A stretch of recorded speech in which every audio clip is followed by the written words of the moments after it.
The eThekwini Municipality has announced that a 12-month-long water reduction plan will begin next Thursday. The city says the Water and Sanitation Department has told the uMngeni uThukela water to reduce its water abstractions from the uMngeni system by 8.4%. The municipality says that demand is far outstripping supply. CEO of the South African Water Chamber, Benoit Le Roy, joins us now via video link to unpack the current water scarcity challenges facing parts of the country. Benoit, thank you so much for your time and good afternoon to you. Let's then start with developments in KwaZulu-Natal. So we're hearing, of course, that the eThekwini municipality says that demand is far outstripping supply, hence its decision then for this 12-month-long water reduction plan. Just give us your reaction then to this, especially given just how criticism has been leveled at government across, the country in terms of their policies as it relates to addressing water-related challenges. Yes, good afternoon to you and the viewers. So last year, the National Department, who's also the regulator and custodian of water and manages the dams, warned uMngeni Water and Rand Water that they would have to reduce back to their original water use licenses to abstract the legal volumes. If they don't, they're breaching the law and taking water that's allocated for other purposes. So what's happened is last year, in trying to meet the insatiable demand due to leaks in Gauteng and in eThekwini, what's happened is the water boards were asked to temporarily increase the supply, and all that did was increase the leaks. It didn't actually sort out the issues as we saw. So now government has to protect our water reserves, and we're expecting a dry summer on top of it, so we have to be cautious. So what's being done is actually working by the rule of law, and it's actually quite good.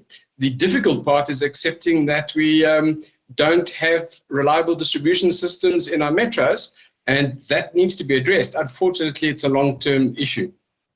Now, when we look at, just holistically in terms of the country, we know that time and time again, poor infrastructure development, as well as, of course, the lack of investment, has been blamed as one of the biggest water challenges. In as far as this is concerned, I mean, what are you seeing and what can then be done here? So what we're seeing is eThekwini reports itself 57% non-revenue water, which is, billing some theft, but it's mostly physical leaks. So about half the water it gets from uMngeni is actually leaking in its system. It has to address that. Now, for Johannesburg, we have exactly the same, although it's about 41 or 42%. And, Rand Water is losing 1,200 megalitres that it provides to Joburg. Joburg's losing it, what Rand Water provides it.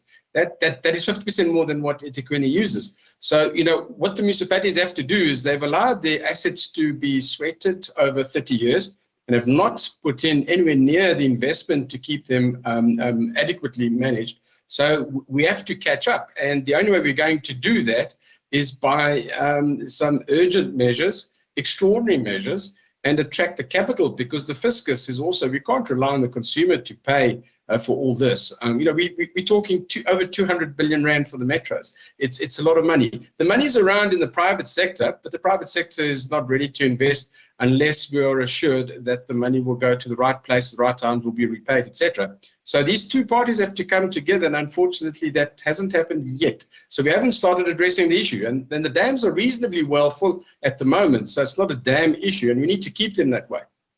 And of course, there's just so many challenges as it relates to the water crisis that we are seeing in some provinces. But in addition to scarcity across the country, I mean, how is water quality being monitored and maintained across, the country, especially when it comes to waterborne diseases? We've seen, of course, provinces like KwaZulu-Natal and Gauteng being hardest hit here. Yeah, we're all talking about volume, but you're right. The quality is the other issue, that roughly 50% of our water is not fit for human or animal consumption, for that matter. That's not in the metros, however, but so it's a combination of issues. The two are interdependent, And the other third leg is energy. So the energy is more or less sorted out at the moment, so we can't blame that. But the quality is definitely an issue, and we have to sort out the sewage plants because they are polluting our water reserve that we use for providing potable water. And that's the other calamity that we have on the other side of the coin. We need to address these simultaneously. Otherwise, it's going to be a very tough time for most of us.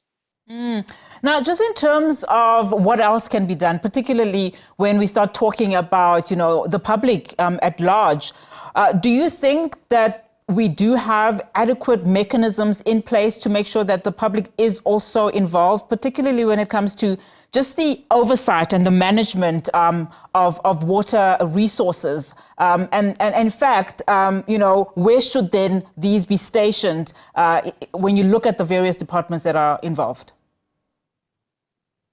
So we've seen some radical change, which is really encouraging, with societies being involved, for example, with the platform developed for water security in Gauteng, where we've got the water boards, we've got the cities, we've got ratepayer associations, we've got NGOs, and we've got the National Department of Water, we've got the water boards, etc. And that platform was launched about 2 weeks ago. So we're starting to involve all stakeholders and starting to be, let's say, overt and open with what the real situation is. That is only happening at the moment in the Western Cape and Cape Town, and also in Gauteng. We need to do that, nationally. And the dashboard is an important way of sharing information to show that we are hiding nothing. And that should help us, breach the trust deficit that we have, not only in water, in other things too. So we're heading in the right way there. We just need to copy paste these efforts, all over.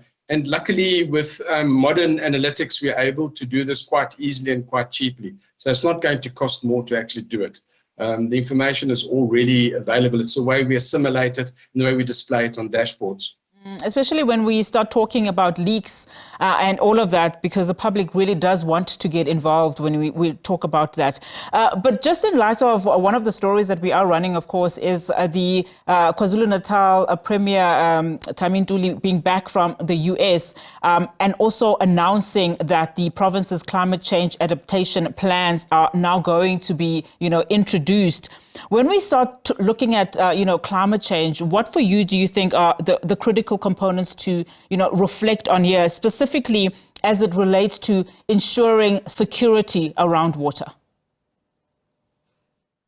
So the ironic part is that globally the effects of climate change are, generally speaking, too much or not enough water, and the extreme weather events are really relating to water.